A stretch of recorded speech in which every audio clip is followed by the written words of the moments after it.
बिस्मिल्लाहिर्रहमानिर्रहीम। अस्सलाम वालेकुम नाज़रीन, प्रोग्राम मुकाबिल में मेरे और आमिर मतीन साहब की तरफ से तमाम देखने वालों को हम खुश आमदेद कहेंगे। नाज़रीन, पाकिस्तान भर से जो बार कौंसल्स हैं उन्होंने चीफ इलेक्शन कमिश्नर पर शदीद एतराज़ात उठा दिए हैं और बहुत बड़ा जो एक मुतालबा है, जो डिमांड है उनकी, वो ये है कि ये फौरी तौर पर मुस्ताफ़ी भी हो जाए।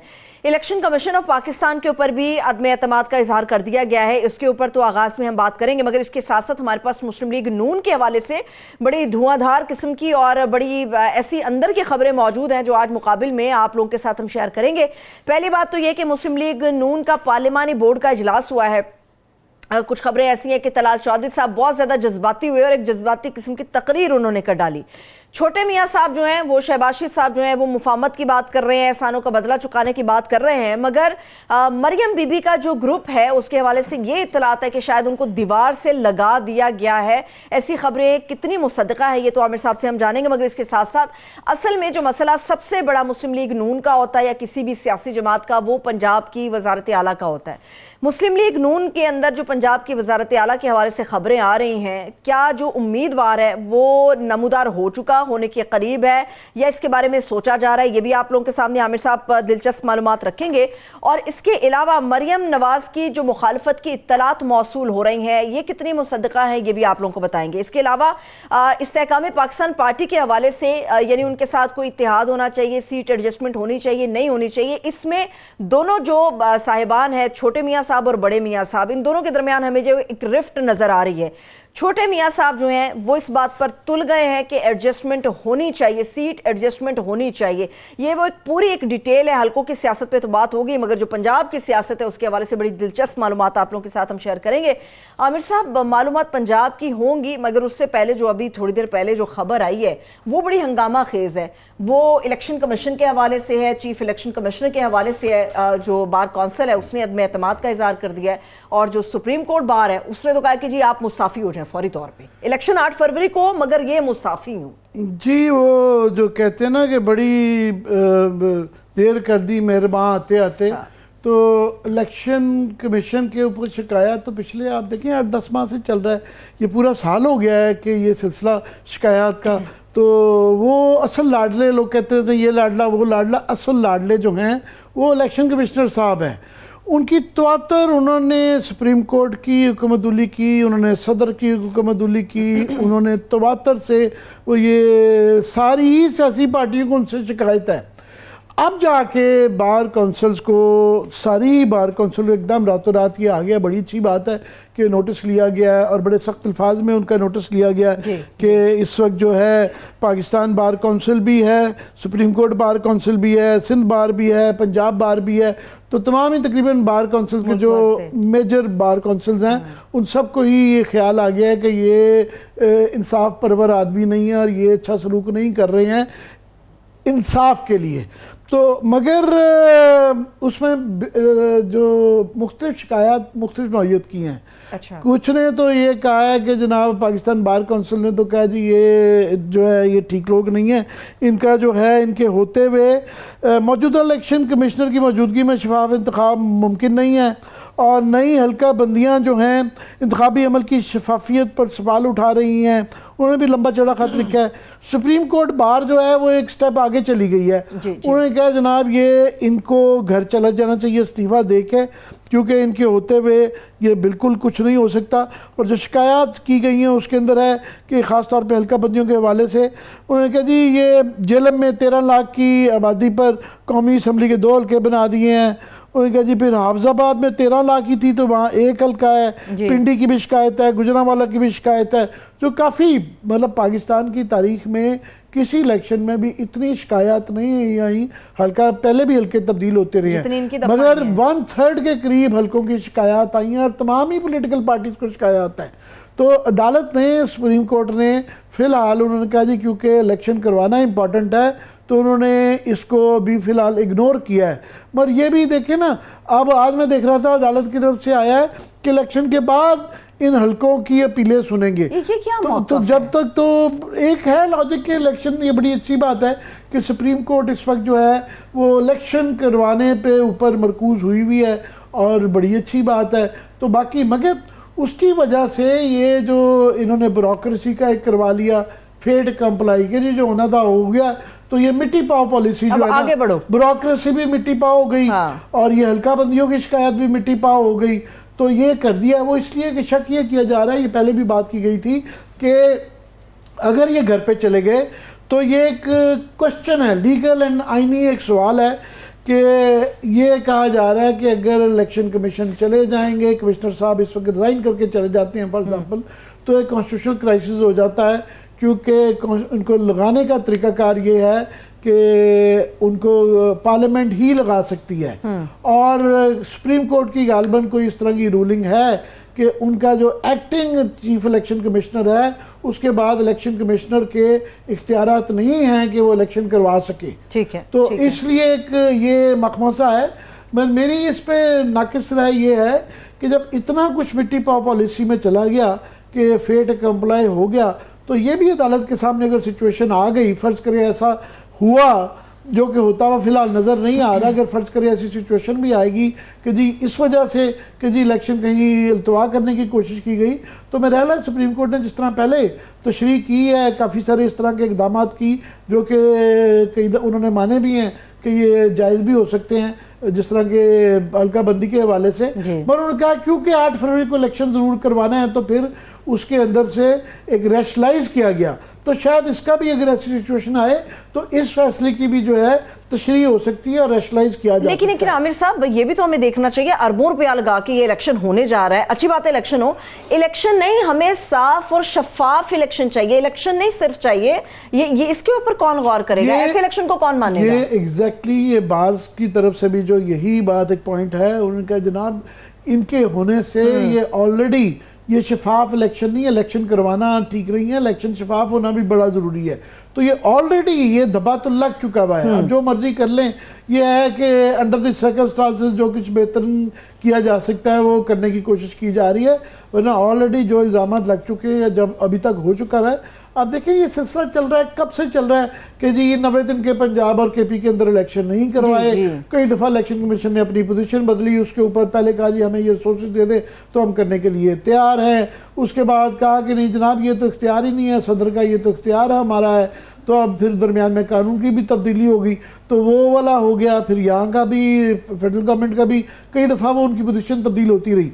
फाइनली जो है उन्होंने इलेक्शन शेड्यूल नहीं था अनाउंस किया, वो तो यहाँ पे गर्दन में अंगूठा रख के सुप्रीम कोर्ट ने कहा कि 12 बजे से पहले 1-2 दिन डिले हो जाते तो फिर ये बहाना होना था कि देखें जी 2 दिन तो हमें 54 रोज मिनिमम चाहिए, तो 2 दिन जाया हो गए हैं, तो 8 के तो हो नहीं सकते, मिनिमम 10 के होने हैं, जब 10 के होने हैं तो जरा और आगे कर लें, जरा और आगे करना था, फिर ये बहाना आ सकता था कि जी आगे देखें ना अब रोजे आ रहे हैं, रमजान आ रहा है, तो रमजान के साथ क्लैश करना था, वो क्रिकेट के साथ मिला लेना था।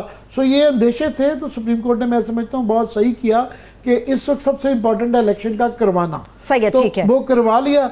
तो मगर ये है कि उसके अंदर जो इलेक्शन कमिश्नर साहब का वो इससे क्यों नहीं ले रहे हैं, और वो बेदरेक जिस तरीके से किए जा रहे हैं, वो उनको कोई किसी का भी कोई परवाह नहीं है। ठीक है, अब इलेक्शन कराना तो मकसूद है आमिर साहब, इसमें जो तमाम सियासी जमातें हैं वो आगे बढ़ रही हैं सिवाय पाकिस्तान तहरीक इंसाफ के, उसकी वजह यह कि इंटर पार्टी इलेक्शंस का जो फैसला, मैं महफूज नहीं कहूंगी, मैं कहूंगी फैसला दबा कर बैठे हैं, उसको दबाने का मकसद क्या है? बड़ी तेजी से डेवलपमेंट हो रही है आगे। मैंने कहा कि वो मैं बार बार दोहराता हूं कि कुछ चीजें पहले भी होती थी मगर एक पर्दे के साथ की जाती थी, एक फिग लीफ रखा जाता था, अभी ब्लेटेंटली किया जाता है कि जिस तरह ये इन्होंने इसका किया हुआ है इनका कि जनाब पहले इंट्रा पार्टी इलेक्शन, और भाई 175 पार्टियां हैं, एक ही पार्टी के आपने फोकस किया हुआ है, उन्होंने जी चेयरमैन, उन्होंने अपना चेयरमैन, असल मकसद जो था वो इमरान खान को इलेक्शन ना लड़ने के लिए था, तो वो तो हो गया, वो तो चेयरमैन नहीं है और मोस्ट प्रोबेबली उनको कन्विक्शन भी हो गई है, वो इलेक्शन प्रोसेस से तो आउट हो गए हैं। तो अभी मगर छोड़ा नहीं जा रहा कि बल्ले का निशान और पता नहीं पार्टी के ऊपर बैन लगाना है।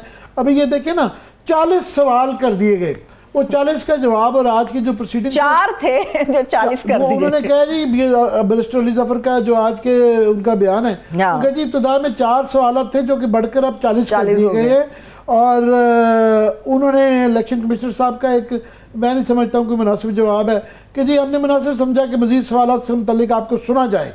उन्होंने कहा जी अली जफर साहब का कि नून लीग ने सूबाई इलेक्शन नहीं करवाए, क्या उनका आपने नोटिस लिया? तो उन्होंने कहा जी आपने तो चैलेंज ही नहीं किया उनको। उनका जी हमारा तो आपने चैलेंज किया है। हाँ, ऐसा ही तो है। नून लीग ने नहीं चैलेंज किया था, इलेक्शन कमीशन पार्टी है उसके अंदर।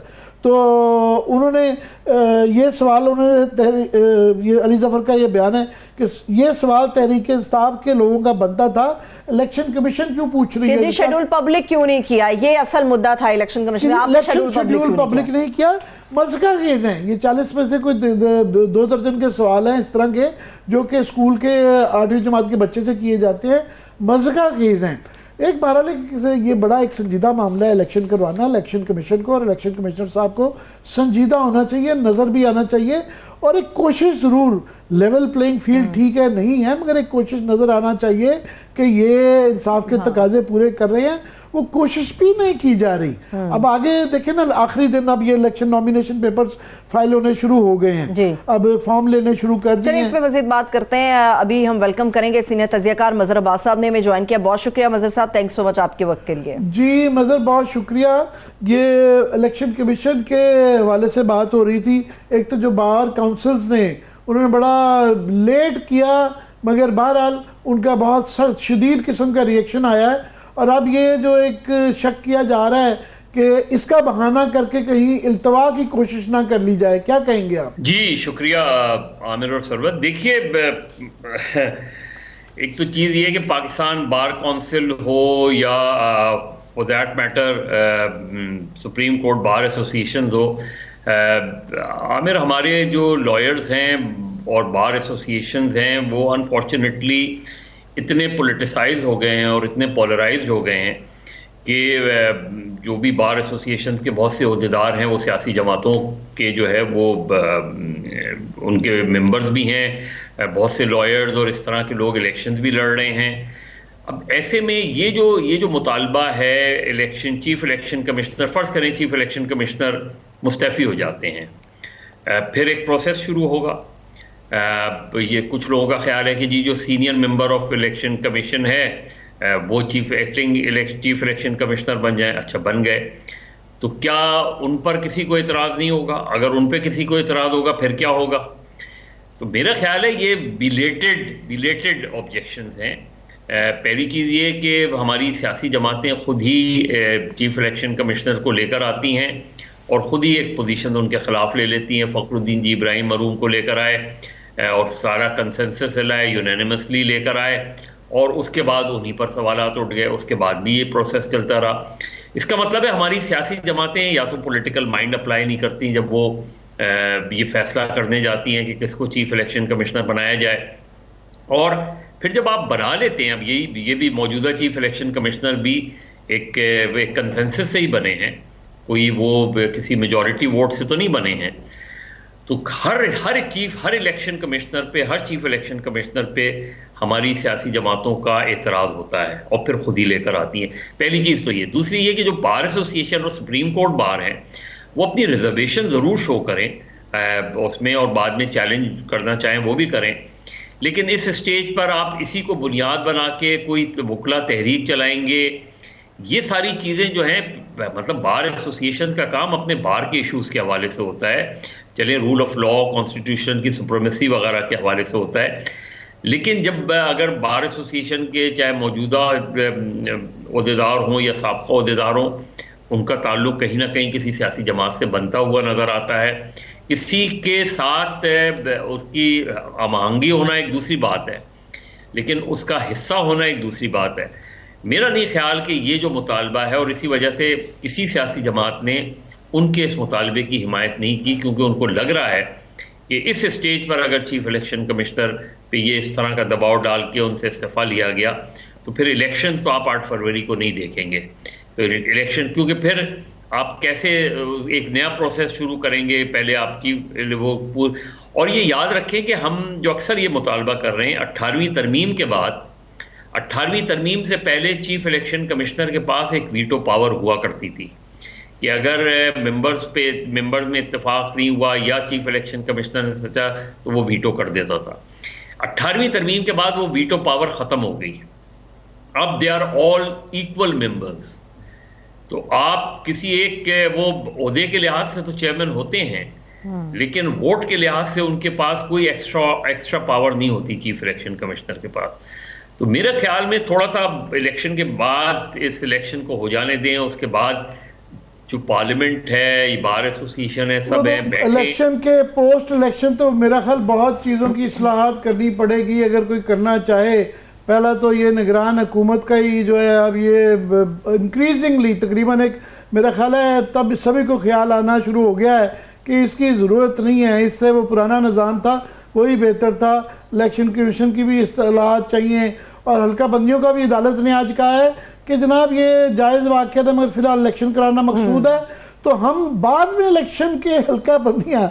अब ये एक मज़गा खेज भी है कि जब तक तो वो इलेक्शन तो हो चुके होंगे मगर तुक समझ आती है। साथ में मैं जो आपसे पूछना चाह रहा हूँ कि यहाँ पे इलेक्शन सर पे आगे नॉमिनेशन का प्रोसेस अब शुरू हो गया है और यहाँ पे एक जो बड़ा प्लेयर है पीटीआई, ये भी क्लियर नहीं है कि उसको बल्ला मिलेगा नहीं मिलेगा, एज अ पार्टी वो इलेक्शन लड़ पाएंगे नहीं लड़ पाएंगे, अभी भी फैसला महफूज है। रोज़ की एक नई उनके रुकावट खड़ी कर दी जाती है, 4 सवालों से वो 40 सवाल बन गए हैं, क्या कहेंगे? देखिए, यहाँ जिस तरीके से पीटीआई की स्क्रूटनी हो रही है, मैंने नहीं देखा पार्टी इलेक्शन के हवाले से कभी भी पार्टी इलेक्शन के हवाले से इलेक्शन कमीशन ने किसी सियासी जमात की स्क्रूटनी की हो। और अगर सारी सियासी जमातों की स्क्रूटनी इसी तरह हो तो शायद हमारी यहाँ कुछ सिस्टम बेहतर हो जाए, लेकिन फिर ये अक्रॉस द बोर्ड होना चाहिए। ये जितने सवालात वो कर रहे हैं, एक ज़माने में मैंने पूछा था इलेक्शन कमीशन से कि आप पॉलिटिकल पार्टीज़ जब अपना ये भेजती हैं या जब आप रजिस्टर्ड करते हैं, मुझे ये बताएं कि उनका क्या इलेक्शन होता है। मैंने कहा अवामी मुस्लिम लीग की आज तक पता ही नहीं चला कि कभी कोई मीटिंग, कोई कमेटी है भी या नहीं है। वो खुद कहते हैं कि मैं अकेला हूं, तो फिर ऐसी पॉलिटिकल पार्टी रजिस्टर्ड कैसे हो जाती है?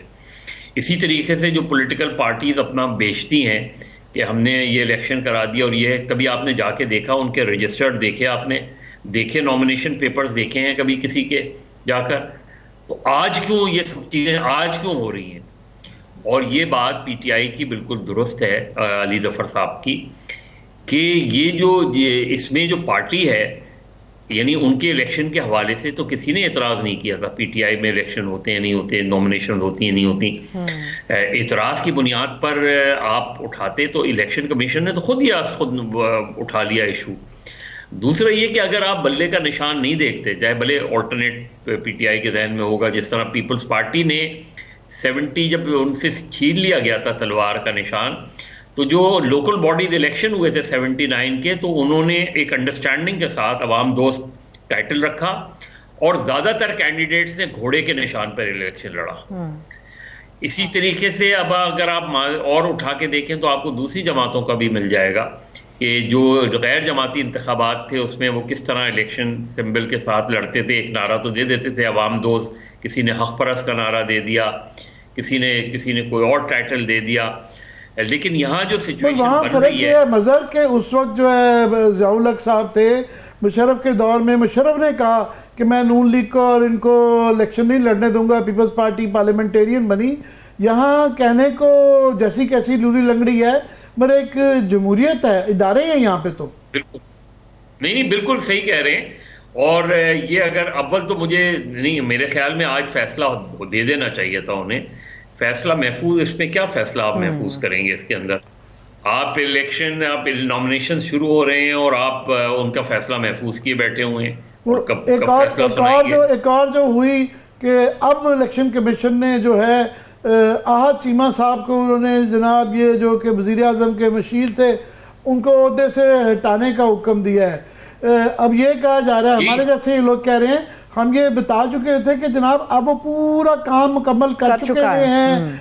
जो पूरे डीसी बहादुर लगाने थे जहां लग गए तो लगा के अब जाहिर है मजीद तबादले हो नहीं सकते क्योंकि इलेक्शन शेड्यूल आ गया है। हाँ, मैं यही बात कह रहा हूं कि ये जो कुछ भी चीजें हैं, देखिए जो पूरा केयर टेकर सेटअप देख लें, आमिर, अनवारुल हक काकड़, सरफराज बुकरी, ये सारे लोग, इनका ताल्लुक एक सियासी जमात से है। एक सियासी जमात के ओहदेदारों को आप कैसे केयर टेकर प्राइम मिनिस्टर बना सकते हैं? केयर टेकर इंटीरियर मिनिस्टर बना सकते हैं या दूसरे ओहदे दे सकते हैं। तो आपने तो वो जो पूरा एक कॉन्सेप्ट ऑफ केयर टेकर था, निगरां था, वो ही खत्म कर दिया। और मैं बिल्कुल ये समझता हूं कि अगर एक मुनासिब इलेक्शन कमीशन बने, एक ऐसा इलेक्शन कमीशन बने जिसपे सबका इत्तेफाक राय हो, उसके बाद वो इलेक्शन कमीशन टेक ओवर कर ले। जब भी कोई गवर्नमेंट का टेन्योर पूरा हो तो वो इलेक्शन कमीशन जो है उन चीज़ों को, बाकी गवर्नमेंट एक एडमिनिस्ट्रेटिव यानी एक नॉर्मल तरीके से काम ज़रूर करती रहे, लेकिन उससे एडमिनिस्ट्रेटिव पावर्स ले ली जाएं और इलेक्शन कमीशन इलेक्शन कराए। उसमें जो इंडियन मॉडल है, इंडियन मॉडल हमारे सामने है। बिल्कुल इसी तरीके से ये बहुत बहुत अहम है कि अगर फर्ज करें यही सिस्टम आपने चलाना है केयर टेकर का, तो ये तो यकीनी बनाएं कि उस care taker, chief prime minister का, चीफ मिनिस्टर्स का, मिनिस्टर्स का, उनका ताल्लुक किसी भी तरीके से किसी भी सियासी जमात से नहीं होना चाहिए। और उनका बिल्कुल एक न्यूट्रल पोस्चर जो है, वो हमारे यहाँ हैं ऐसे लोग जिनके बिल्कुल न्यूट्रल पोस्चर्स हैं, जिनका कभी भी कोई सियासी जमात से कोई ताल्लुक नहीं। यहाँ तो मजहब चुन चुन के क्लियरली नजर आता है कि वो डीसी और वो पुलिस की एडमिनिस्ट्रेशन के अंदर वो लोग लगाए हुए हैं। ये जो सियालकोट के अंदर हुआ है, उस्मान डार की वालदा की जो वीडियो आई है, वो देख के बड़ी तकलीफ दे है कि वो एक उम्र सीधा खातून है और वो नज़र आता है कि जो उन्होंने अपनी दुहाई दी है। ख्वाजा आसिफ साहब का ये बयान उसके बाद आया है, क्योंकि उन्होंने तरदीद की, उन्होंने कहा मैंने कभी, हम 2 नस्लों से सियासत में हैं और हमने कभी जाती इस तरह का, मैं इसमें शामिल नहीं हूँ कि मेरी वजह से ये नहीं हुई। मगर जो एसपी साहब हैं, उनका जो पहले भी उन पर इल्ज़ाम लगते रहे हैं कि मरियम बीबी उनकी तारीफ करती रही हैं, और उनका ये बयान कि जनाब इनके ऊपर क्योंकि पर्चे थे और इसलिए ये इश्तिहारी मुल्जिम है, उमर डार, सबको पता है, सॉरी उमर डार का, और कि जी हम सबको पता है ये पर्चे कैसे हो रहे हैं। जब पर्चे इस तरीके से करवाए जा रहे हैं, इश्तिहारी मुल्जिम डिक्लेयर करवा, फिर बगैर लेडीज़ पुलिस के, या पता नहीं लेडीज़ पुलिस थी, पर उसके बावजूद मर्द हज़रात जो हैं इस तरह घर की ख़वातीन के साथ 4 दीवारी की पामाली करते हुए, ये बड़ी तकलीफ दे, ये नेक्स्ट लेवल है। अब लेट नाइट है ये सारा कुछ हुआ। देखिए आमिर, हमारे यहाँ जो गिरफ्तारियों का मुकदमा कायम करने का, टॉर्चर का, इसमें एक उनसर बहुत बहुत ही नुमायां है और वो हमेशा रहा है हर दौर में, और वो रहा है टू ह्यूमिलिएट, दूसरे को शर्मिंदा करो। यानी आप देखें कि शाह महमूद कुरैशी से आपको लाख इख्तलाफ सही, शाह महमूद कुरैशी से आप सियासी तौर पे बहुत इख्तलाफ कर सकते हैं। आप शाह महमूद कुरैशी को अगर उसने कोई यानी किसी क्रिमिनल केसेस में, किसी मर्डर केसेस में कोई इन्वॉल्व हो तो समझ में आता है। शाह महमूद कुरैशी को हथकड़ी लगा के पेश कर रहे हैं आप फवाद चौधरी से लाख इख्तलाफ सही, फवाद चौधरी को हथकड़ी कैसे लगा सकते हैं आप? अगर उसके पे कोई मर्डर केस तो नहीं है, उस पर कोई टेररिज्म का केस तो नहीं है, टेररिस्ट तो नहीं है ये। और मजे की बात यह है कि अभी हाल ही में लाहौर के अंदर एक एडिशनल डिप्टी कमिश्नर साहब को वो अदालत के हुक्म पे वो पेश नहीं हो रहे थे, तो बेलिफ ने आगे हथकड़ी लगाई। पूरी पंजाब की ब्यूरोक्रेसी जो थी वो उन्होंने बहुत रिएक्ट किया कि जी हमारे एक अफसर को आपने हथकड़ी क्यों लगाई, या वजीर आजमों को लग रही है, फॉरेन मिनिस्टर को लग रही है, MNA तो बेचारे कोई चीज ही नहीं है, तो उस पे अपने एक अफसर की दफा। देखिए ना, आप अक्सर उन लोगों से मिले, यही नहीं, मैं तो बहुत से सारी सियासी जमातों के कारकुनों से, ये जो एक वो होता है ना कि कपड़े उतार दिए, अगर आपको गिरफ्तार किया जाता है तो सबसे पहला बहुत से लोगों के साथ ये काम किया जाता है। इसके क्या इसकी मंतक क्या होती है? इसकी मंतक सिवाय इसके कुछ नहीं होती, और ये वो चीज़ है that can lead to suicide, कि आप किसी को बिल्कुल जो है सारे कपड़े उतार के उसकी वीडियो बनाएं, वो उस वक्त तो कुछ नहीं आपको कर सकता, लेकिन उसकी जो जहन की हालत होती है, और उसके सामने अगर आप ये कहें कि तुम्हारी बेटी को लाके खड़ा कर दिया जाएगा, तुम्हारी बहन को लाके खड़ा कर दिया जाएगा, ये हमारा कॉलोनियल माइंडसेट है ये हमारा वो माइंडसेट है और वो लॉज हैं जो कॉलोनियल दौर के लॉज हैं इसमें। अब उस्मान डार के खिलाफ केस है, उनके किसी फैमिली के, आप उन्हें गिरफ्तार करें, लेकिन एक खातून को जाके घुस जाना, या आपको याद होगा चौधरी परवेज इलाही के घर जिस तरह घुसे थे, या माजी में भी हमने देखा है जो राना सनाउल्लाह या हनीफ अब्बासी को कोर्ट रूम से उठा के ले गए।